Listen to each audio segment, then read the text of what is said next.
friends, good evening. Is my voice audible?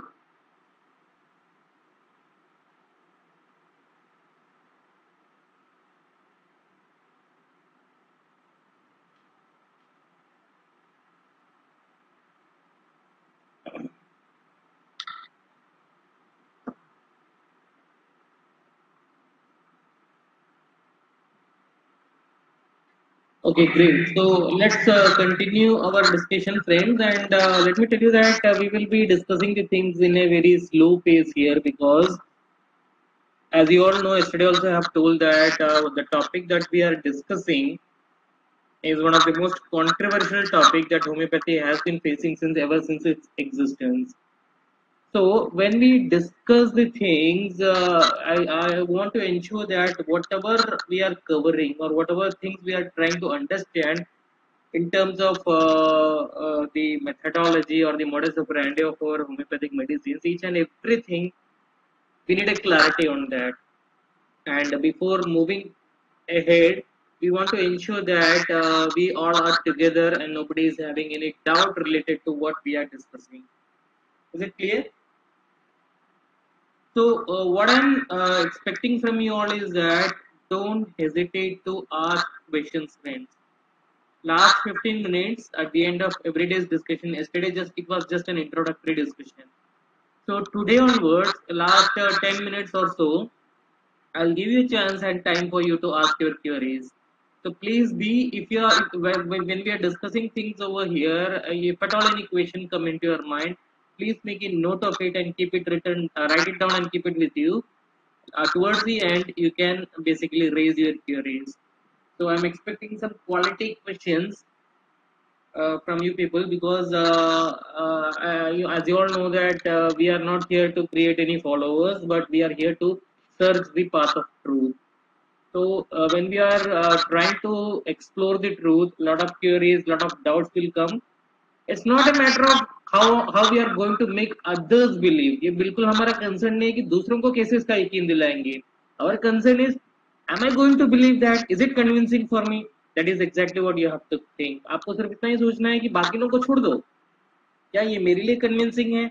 क्या मैं इस पे भरोसा कर सकता हूँ या करने लायक है ये जो चीजें बताई जा रही है? बस उससे ही मतलब रखिए, है ना? So we cannot basically force anyone to believe anything, isn't it? वो कहते हैं ना कि you can take a horse to water but you cannot force him to drink. So you cannot force anyone to accept your theories or accept your beliefs or accept your understanding. But your actions, if your understanding is basically being utilized to serve the humanity, to serve the people, to excel in your own profession, then that understanding should have a base, very strong base, at least something that you are convinced that what I am doing. आपको convince होना चाहिए कि मैं क्या कर रहा हूँ, हाँ मैं सही हूँ, बाकी लोग मानते हैं तो मानने दीजिए, नहीं तो जाने दीजिए, कोई दिक्कत नहीं है, लेकिन मैं जो कर रहा हूँ मुझे पता है मैं सही कर रहा हूँ और मुझे इससे रिजल्ट्स मिल रहे हैं. That's the only thing that you have to keep in mind, right? Getting my point?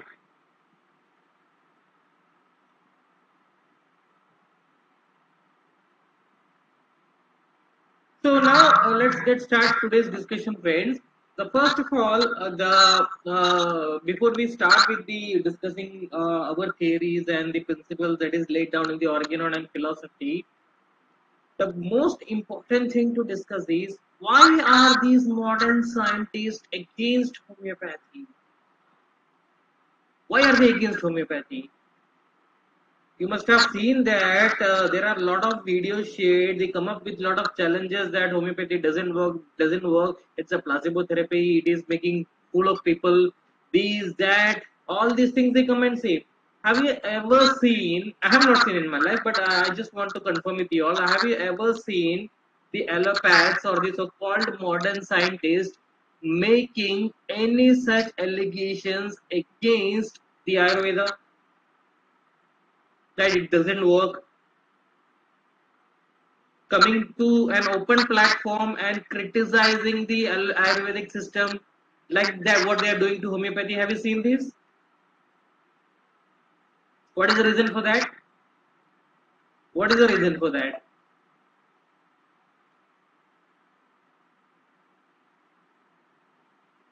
Can anybody tell me what is the reason for that? because they don't know how our medicines work. What they have to do, उनको क्या करना है? उनको पता है क्या Ayurvedic? See, there is one big reason for that. There is one big reason for that. No, it's not that being Indian science. No, it is not. I'll tell you the reason. Exactly, Monica madam. That is exactly what it is. Ayurvedic works on the materialistic concept. Ayurvedic system also works on the materialistic concept. And if homeopathy is accepted, then it raises a big question mark on this scientific people and their science.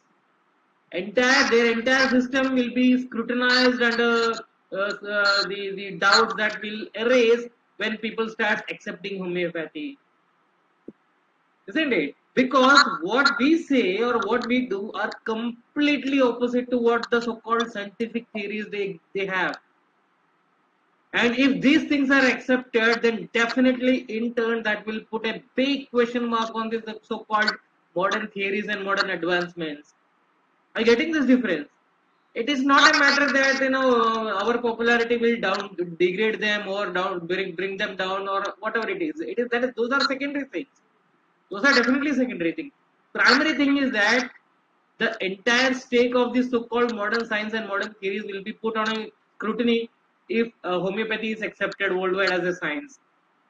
That risk is not there with Ayurveda, because even Ayurvedic medicine tend to work on materialistic plane.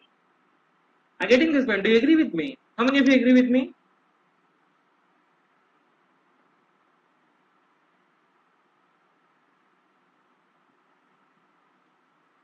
So basically, for their existence, it is important for them to oppose us and not allow us to make an impact or make a bring about a change, isn't it? For their existence, it is important for them. So don't and then why we are running after modifying our theories in accordance with their discoveries and the laws to suit the modus operandi for medicine? Has it got any relation with that? Why we need to convince them? Yesterday also I asked the same thing. They are anyhow going to oppose it. As long as we stick with the concept of vitality, as long as we stick with the concept of dynamic plane, as long as we stick with the concept of the holistic approach, they are not going to approve us or acknowledge our achievements or our theories at any stage, isn't it? Are they going to accept it?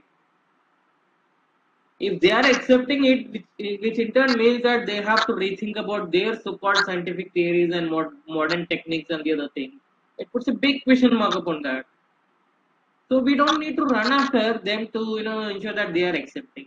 Now let's see, friends. Let's see how their theories and how their so-called discoveries come. What is the procedure involved behind it? What is the logic involved behind it? Let's try to see that and then compare with what we have in our system, and then we will try to cover some of the basics that homeopathy has.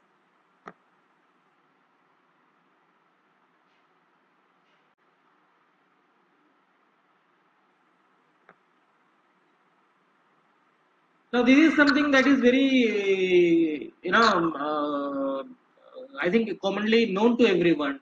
It is said that science is self-correcting. What does that mean? If I'm saying that science is self-correcting, what does that mean? I'm not saying that. You find many people saying this. Even the scientists themselves claim that yes, science is self-correcting. What does that mean?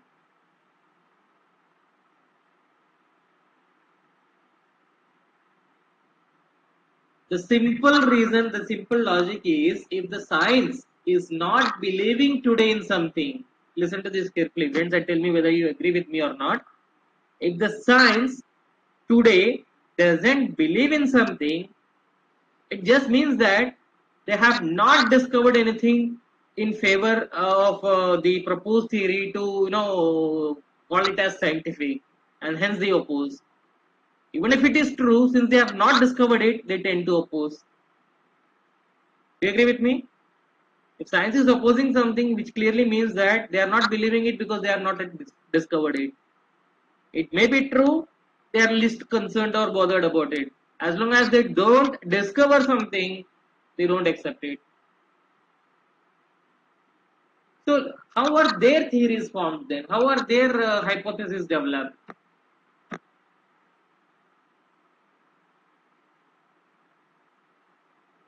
Now, this is exactly what happens, friends. Again, the reference of this is there in our Kant's philosophy.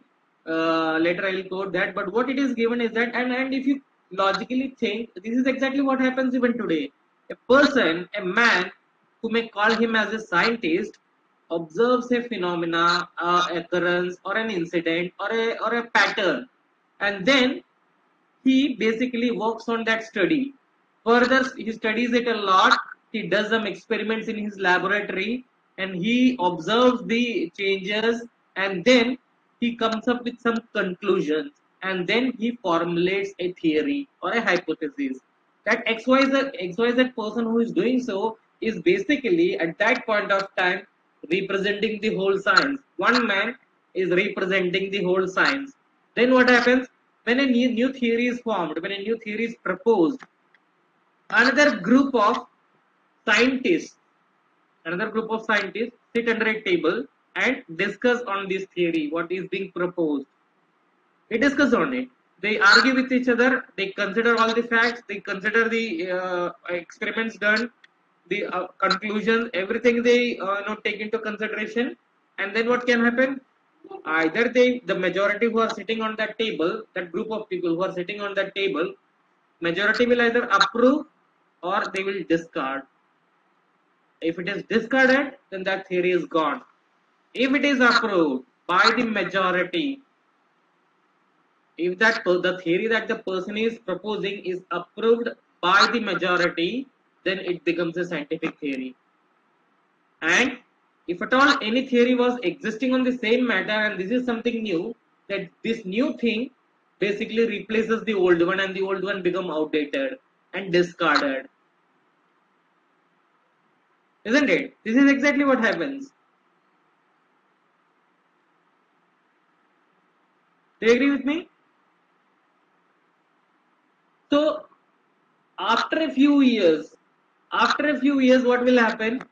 Another person in another somewhere in another laboratory experiences something extraordinary which related to all the theory that is already existing. He does his own experiment and he comes up with a new theory which may be totally opposing the existing one, and then again they sit on a table, discuss it, and if majority approves, then that is accepted and the former one is discarded. This is exactly that is happening with science since years together. What I have tried to explain you right now, this is given in the philosophy, friends. Kant's philosophy. Kant's philosophy or lesser writings, I don't exactly remember, but this is the reference is given there. Do you agree with this? We have our common understanding and logic to think, right, friends? We all know what happens. Do you agree this is what exactly happens even today? Are we all together with this till now?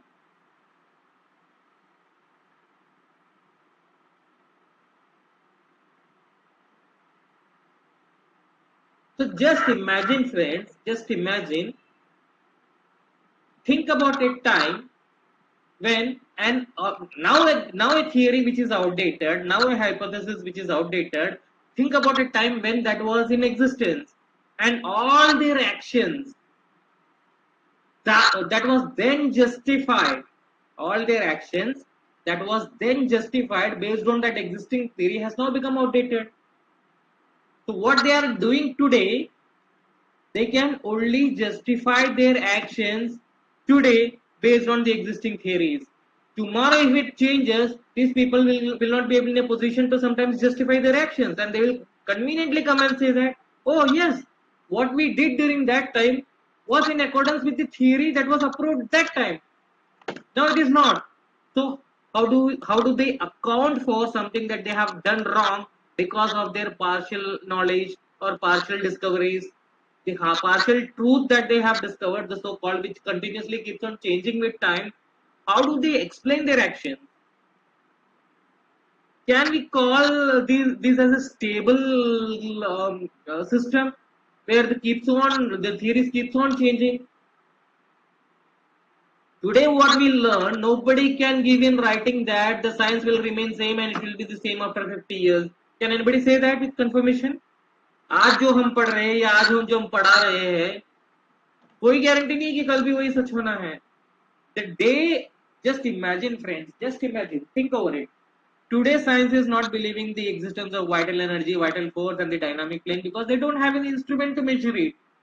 They have not discovered any tools to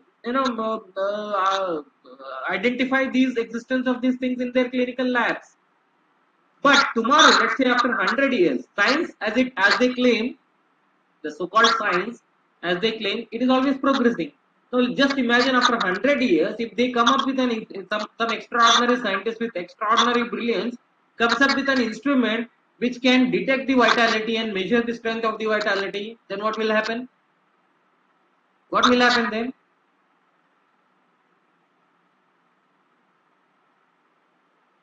They have to then account for the opposition that they are doing today.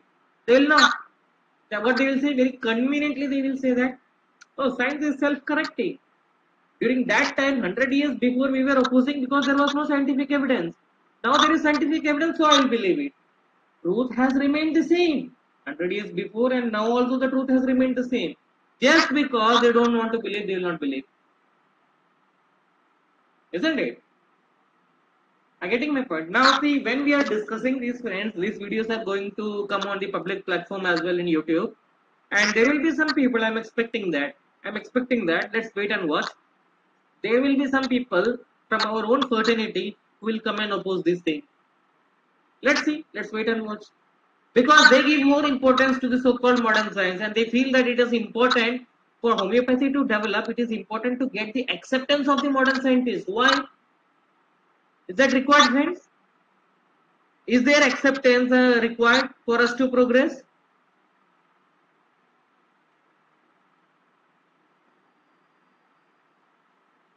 No way, it's not required at all. The day we will start giving consistent results, it's more than enough. People will immediately, automatically start coming to us, isn't it? And the secondary factor is they have the fear of losing their monopoly.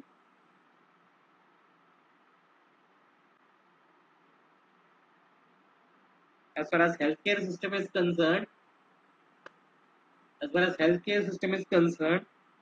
they are enjoying the monopoly and they don't want to lose it. And the only system that is causing a threat to it is homeopathy. The only system. The Ayurveda, ठीक है. People are not happy with allopathy. They sometimes fear, a very few percentage of people go to Ayurveda. But the way homeopathy is progressing, homeopathy has the potential to overtake allopathic system and become the number one choice among the common people when it comes to serving their healthcare need. That day will come, provided we all homeopaths unite. Provided we all first of all learn to stick to the basics that our masters has given us.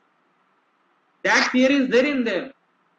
अरे ये लोग surgery कहते हैं 1 लाख 1.5 लाख 2 लाख देखा आपने वो जो do you remember that case of cyst that we had do you remember the case of that lady whom we are giving calcaria where hysterectomy was suggested n number of cases we have seen where surgery was suggested and we have treated without surgery and that too free completely free so just imagine the potential that we have they are basically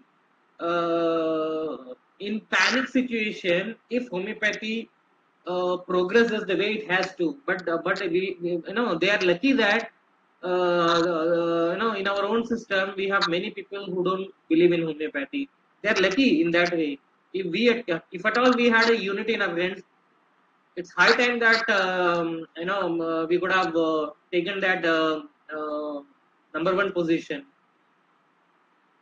Isn't it? Anyhow, that is a matter of others who are not a part of Home Mirror when they will be listening to it. It's a time for them to think and realize what is my role. Anyhow, let's move on.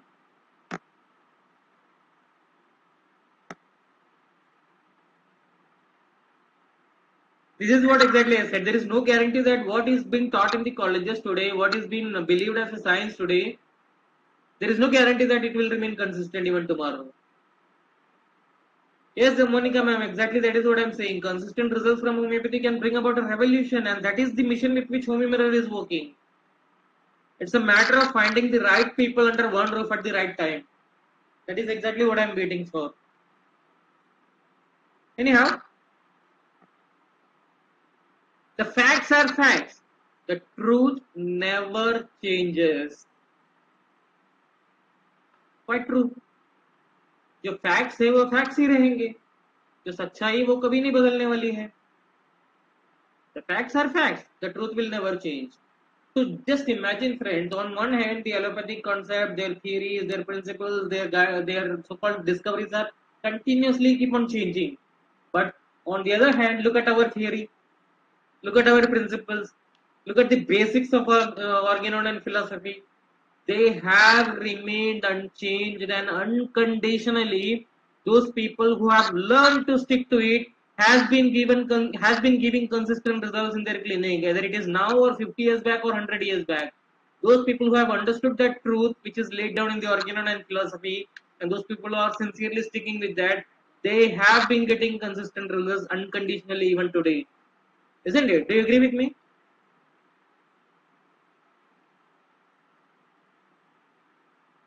So first of all, in the hunt, when we are in hunt for finding an answer to the modus operandi of our medicines, you have to keep in mind that this is to convince ourselves, not to convince any third party. हमें भरोसा चाहिए, हमें जानना है कि हमारी medicine क्या करेगी, बाकी किसी को कन्विंस करने के लिए नहीं है ये. If we come up with this understanding, if we come up with this knowledge, this proposal or this theory, how are the modern science people going to react to it? How are we going to convince them? It is none of our concern. It is none of our business. We have to guide the new generation. We have to guide the members of our own fraternity. That's it. And allow them, teach them to do the miracles and leave them in the field. वो लोग करेंगे जो उनको करना है. जो देखिए वो कहावत है ना, जब हाथी निकले बाजार, बाकी हम बोलना अच्छा नहीं है, आप लोग जान रहे हो मैं क्या कह रहा हूँ, है ना.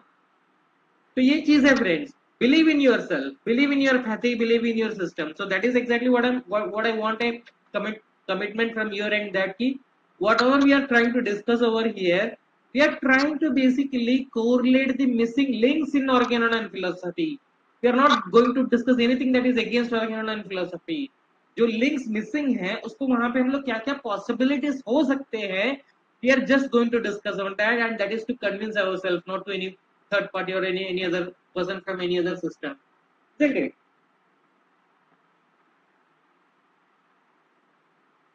Now this is taken from lesser writings by J.T. Kent. This is the medicine of experience, what we discussed above. The theories, person sitting and formulating a theory, other discussing and approving or discarding it. This is the medicine of experience. They confirm nothing but make form experience a series of invention and theories.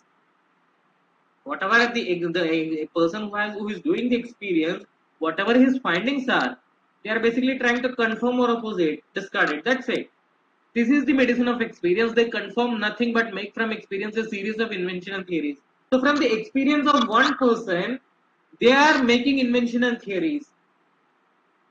From the experience of one person or maybe a group of persons who is involved into experimenting on a certain subject, based on that, they are busy in making a series of inventions and theories.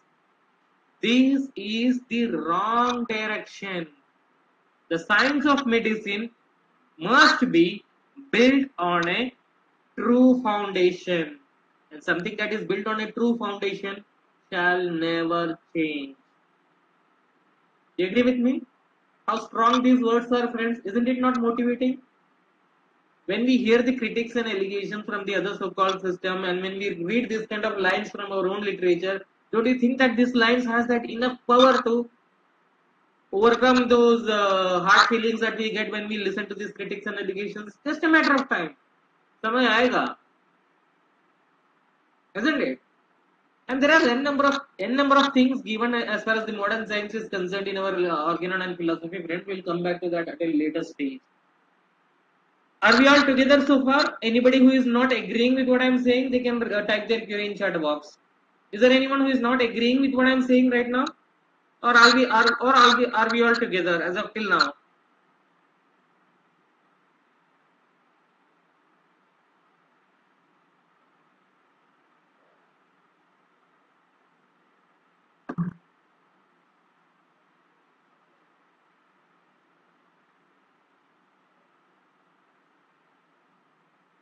Tell you, good. Let's move on. Now, what is this? बुरा मत सुनो, बुरा मत देखो, बुरा मत कहो. गांधी जी के 3 बंदर. This is something that can be in an indirect way applied to the people who are not willing to agree what is given in the Organon and philosophy. With respect to the truth that is laid down in our Organon and philosophy, this is the attitude majority has. Those include even those people, friend. These include even those people who are basically homeopaths but are still following or practicing in an allopathic way. Those who don't stick with the Organon, those who don't stick with the philosophy, those who are busy in mounting their own discoveries upon students, they all belong to this category. Don't show me what is truth. I don't want to see.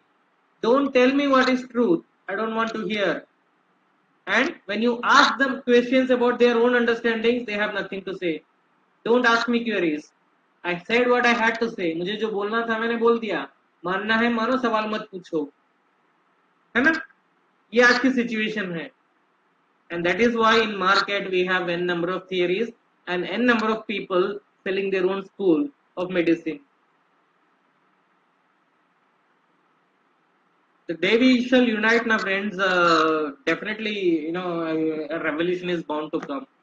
Let's wait and see if that day is going to come or not.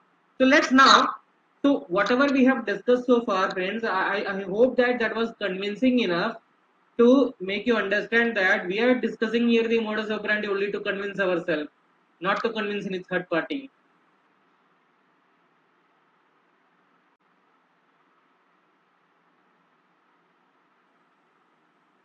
Isn't it? So let's revise some of the basic concepts of Organon, friends, which we all have discussed a number of times, but there are some new joiners, and as this video will also be going to the public platform, so let's revise that little and then we will proceed from there.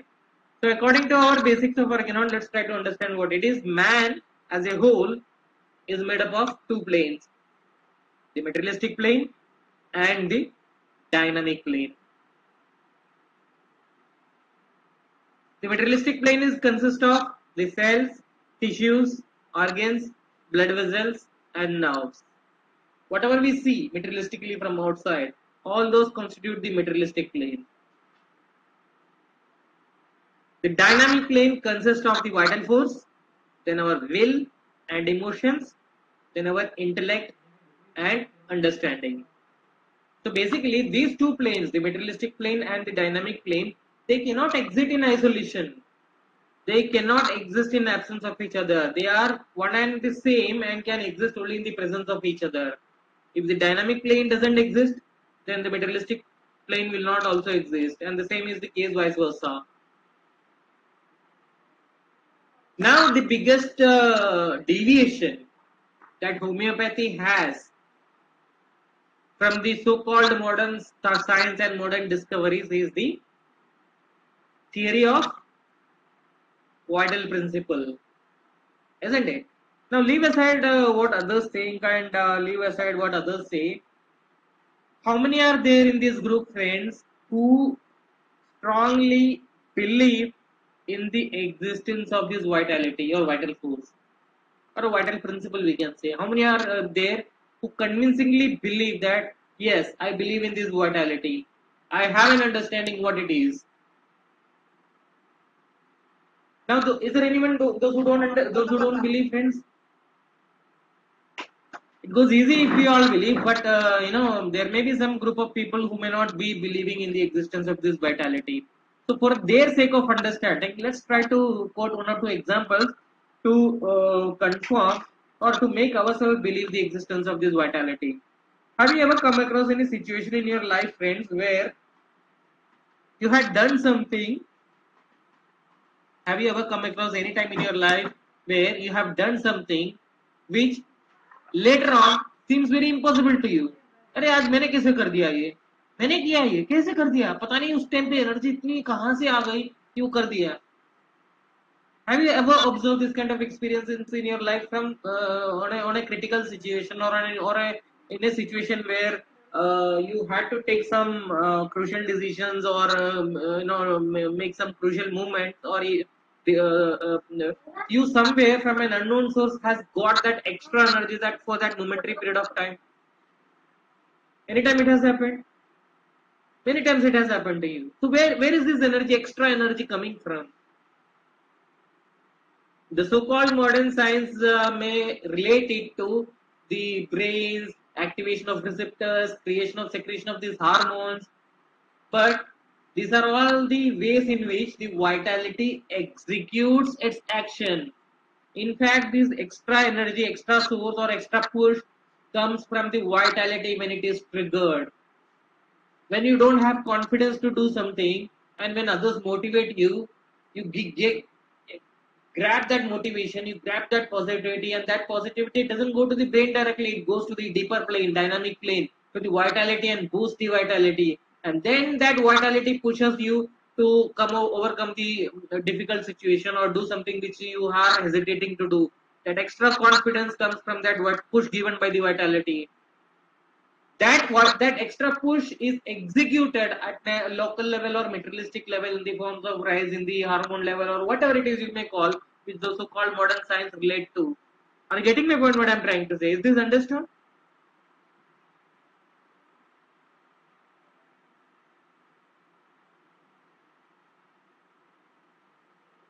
So definitely, as a homeopath, friends, we cannot think about explaining the modus operandi of our medicine without considering the dynamic plane or the existence of vitality.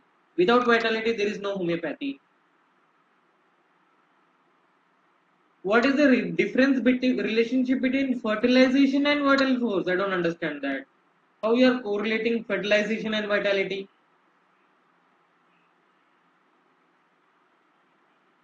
Anyhow, we'll discuss that doubt towards the end. I did not really understand. So, are you all convinced that something called vitality exists? Are we all convinced?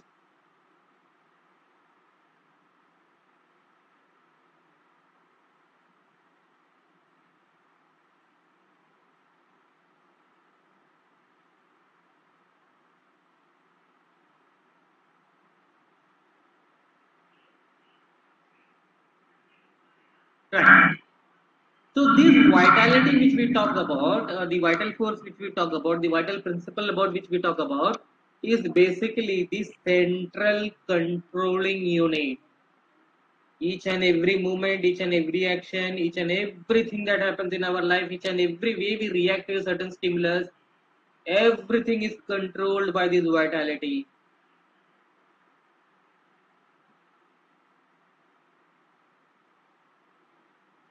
As it is mentioned in the 10th aphorism, the material organism without the vital force is capable of no sensation, no function, no self-preservation. It derives all sensations and performs all functions of life solely by means of the immaterial being the vital principle which animates the material organism in health and in disease. Tom and Jerry देखते हो आप लोग cartoon? Tom and Jerry cartoon that comes, I think when we were still when I get time I want to relax even still I watch that Tom and Jerry cartoon. आप लोग देखते हो? Basically, what are those cartoons like? Without animation, they are just images, random images, nothing more than that. Without animation, do you agree with me? Without animation, those are just images, still images which has no movement, no life in it. But when that animation is given to it, it gives a life to the character, isn't it? So similarly, without the vitality, our body is just a still image, kind of a still image. The vitality is something that gives that life to the human being. वही लता ma'am, we are coming to that, where it is present. That is the most important thing that we have to understand. Where is actually this vitality present? That is what we are trying to understand. So When I say that vitality is the central controlling unit each and every action, if you refer the 10th aphorism, the material organism without the vital force is capable of no sensation, no function, no self-preservation. Sensation, functions, preservations, bodily activities, everything is under the control of this vitality. And as long as this vitality is in order, it ensures that the person is healthy and all the functions are going carried out smoothly, and the person is not experiencing any abnormal sensation or function. The state of health is basically related to the state of the vitality. When the vitality is in order, the person enjoys the state of health, and when the vitality get deranged or disordered, then there is an altered state of healthness, which we call it as being sick, isn't it? Agreed so far? समझ में है अभी तक? कोई doubt? Now the next important question is that where does this vitality exist? Sorry. Where does this vital force exist? Brain, heart, in the kidneys, pancreas, liver. Where? Where it exists? कहाँ पे है? Brain में है. Brain में है क्या?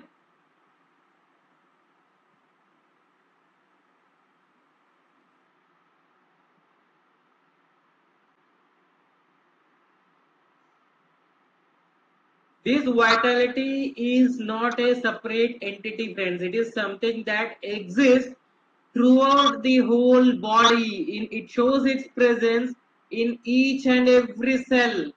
I'll show you the reference for that. I will show you the reference for that also from the book. मैं उसका reference भी आपको दिखाता हूँ book से. As we go along in the coming slides, I'll quote from the literature where it is given. So whatever we are trying to do, friends, whatever we are trying to, first of all, we are trying to understand what is given in the books. Then we will see how to correlate it with the modus operandi of our medicines. So when we talk about the dynamic plane, vitality is something that exists as a central controlling unit. Then we have our will and emotions, intellect and understanding. So this vitality forms a protective covering, which we call it as the dynamic protective covering. Just like the materialistic plane is protected by the skin, similarly the dynamic plane is protected by the dynamic protective covering. And this dynamic protective covering prevents negative dynamic influence from acting upon the vitality. Got this point? This is not something materialistic that we are talking about. We are talking about the dynamic plane and the dynamic forces, both positive and negative.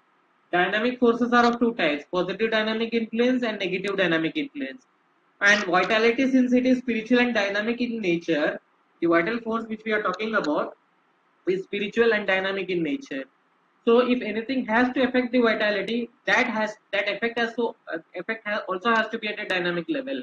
So vitality can acquire positive impact from the positive dynamic influence, and the vitality tends to get deranged under the influence of negative dynamic influence. So in a state of health, when a person is healthy, the dynamic protective covering protects the body from external negative dynamic influence. And when this dynamic protective covering becomes weak, external negative dynamic influence is allowed to act upon the vitality, causing the derangement.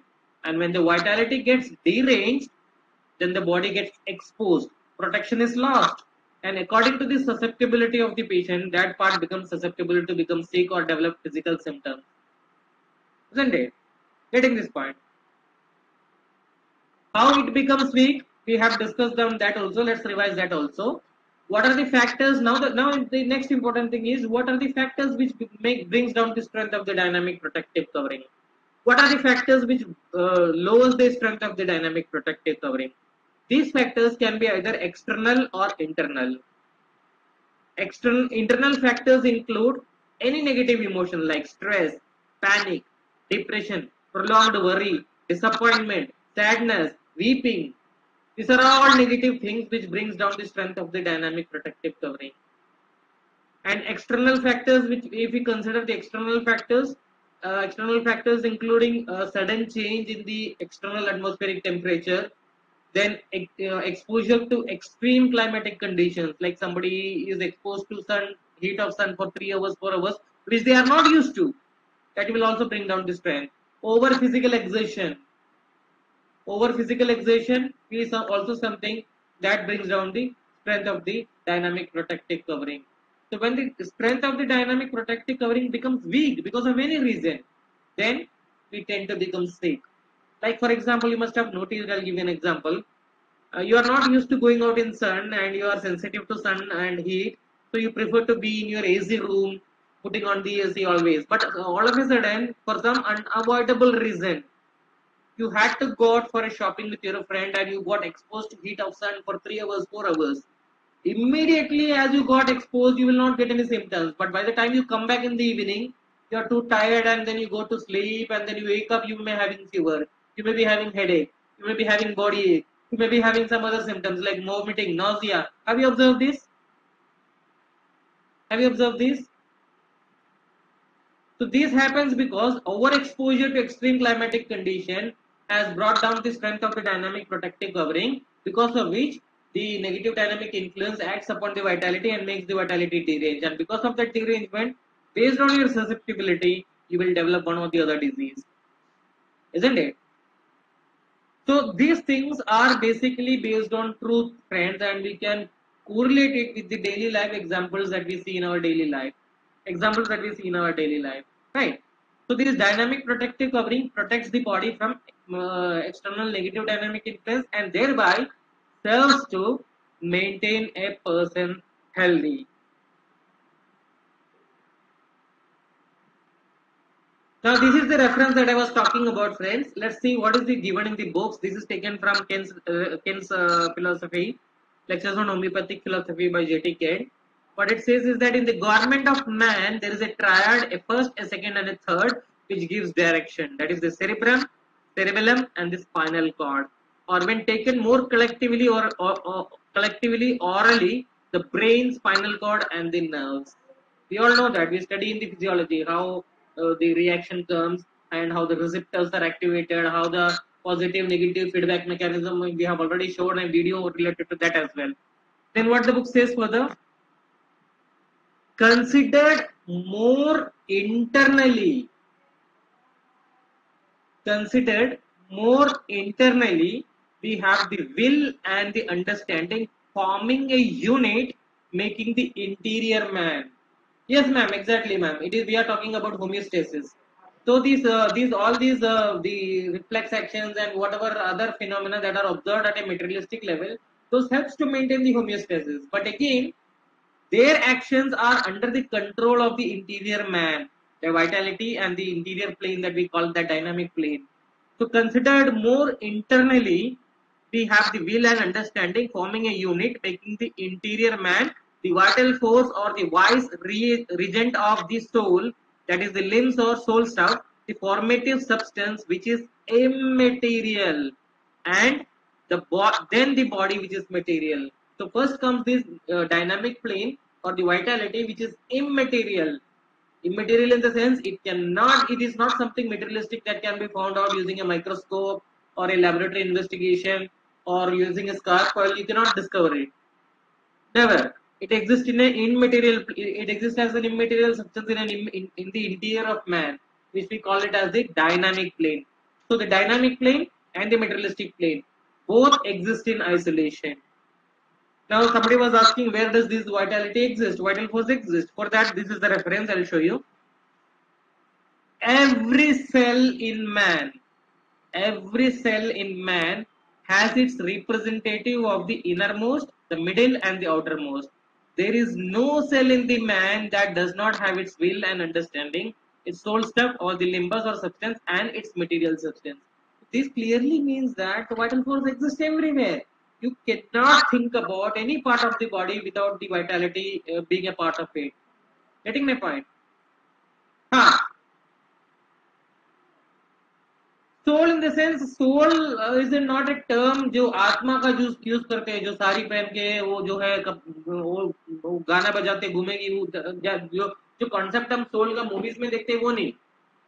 It is something, soul is a limbic substance or an immaterial thing which exists at a spiritual level which cannot exist in absence of materialistic body. Materialistic body जब खत्म हुआ soul भी खत्म हुआ है ना.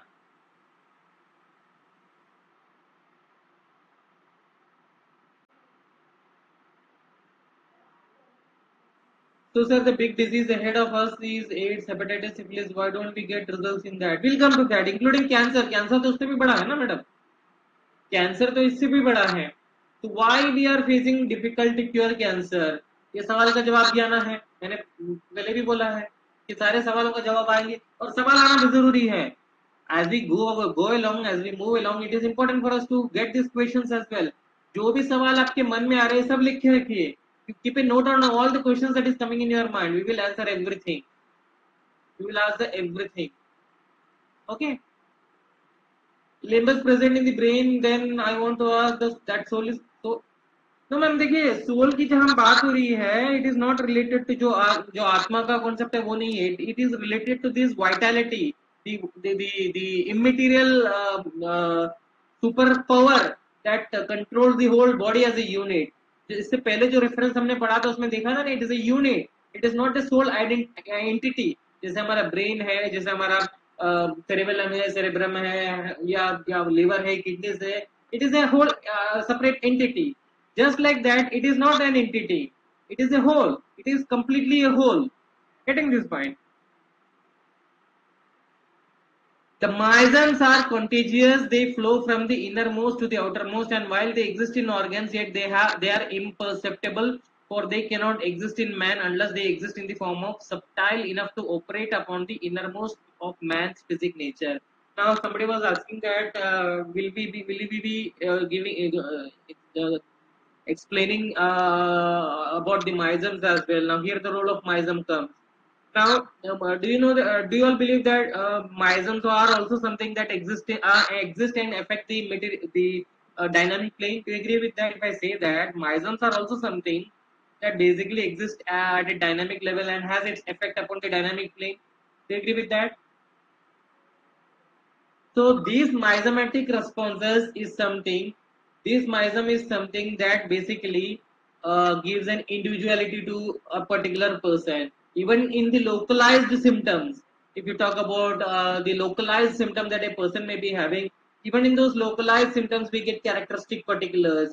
Even for that characteristic particulars, also these miasms are responsible, which gives that individuality to that particular part or their sufferings or the physical symptoms. We will see that in detail as we go along. हम लोग detail में देखेंगे कि miasm का क्या role है.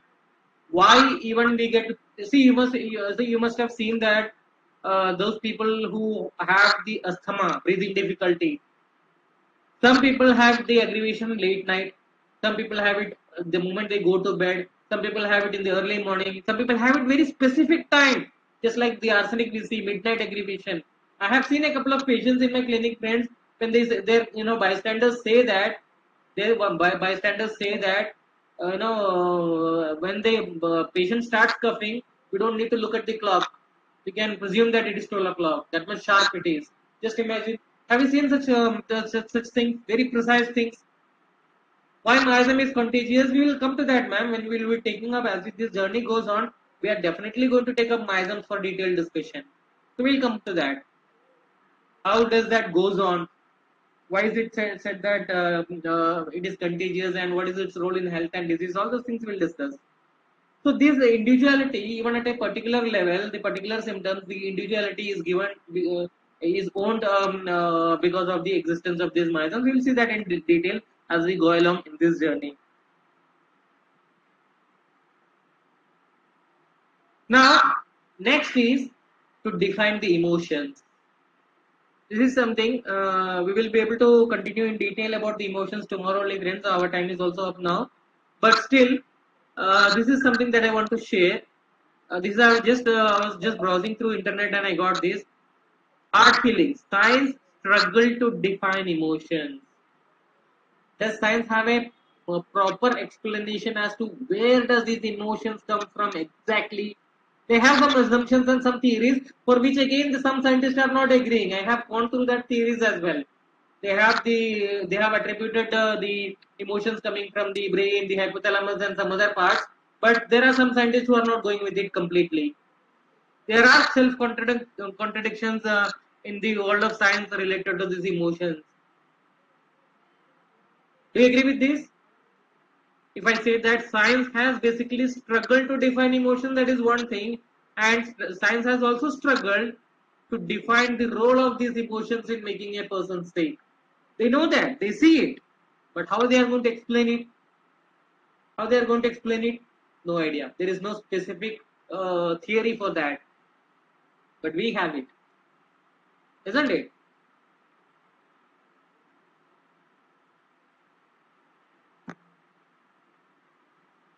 Now, this is again something that I have seen on the internet.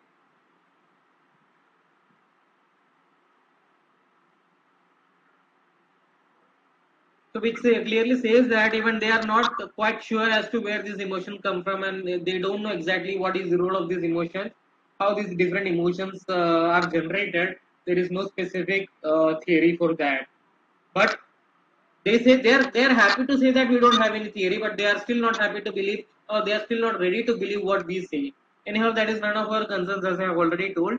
So tomorrow we will see, friends, what are emotions, what are the different kinds of emotions which a person have, where does this emotion come from, why these emotions has a role in making a maintaining a person healthy, and what are the role of these emotions in making a person sick.